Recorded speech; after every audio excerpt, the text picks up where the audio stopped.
Listen up. Do you know that some of our electrical power grids are 60 years old? 60. The power plants, they are 60 years old. This nation's democracy is about 30 going on 35 years old, right? Meaning that at the time of inheriting government from the apartheid government, the electrical infrastructure was about 30 years old, and it only had literally about 5 kilometers worth of mileage left on it. My goodness, they were a wicked regime. But one thing that they did for the old South Africa was build housing with proper materials, okay? In that houses don't fall apart. Like, go to any one of these properties.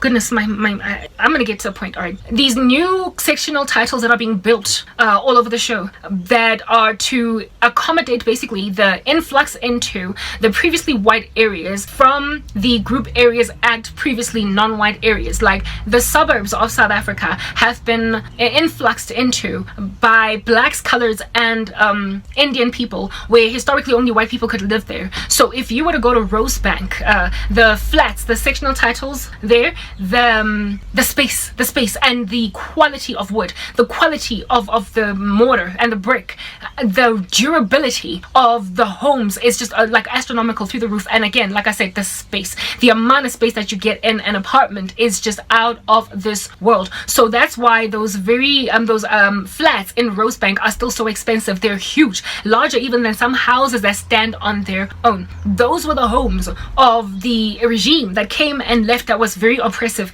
against minority groups. Now, when there was an influx of people after the Group Areas Act was repealed, I guess all of apartheid died, right? And all the acts that fell under it died. Black people, colored people, Indian people, and they then were able to move in from the areas where they could only live, because it was a segregationist regime where the blacks had to stay in a black township, colors had to stay in a color. You get my point, right? Yeah.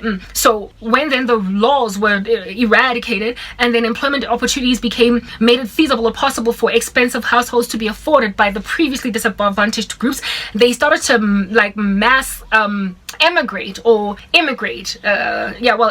their place and immigrate into the new space, a mass exodus out of their townships or their historically clumped regions into the suburbs that were filled with white people. And they initially first inherited the houses that the white folk would sell to them, but then as time progressed, because there weren't enough of them to populate those regions, like there in Rosebank, those flats that I've just spoken about right now, they then started to, of course, real estate burgeoned. It boomed, where property was being developed from scratch for the influx of blacks, coloreds, Indians that were coming into the previously white areas.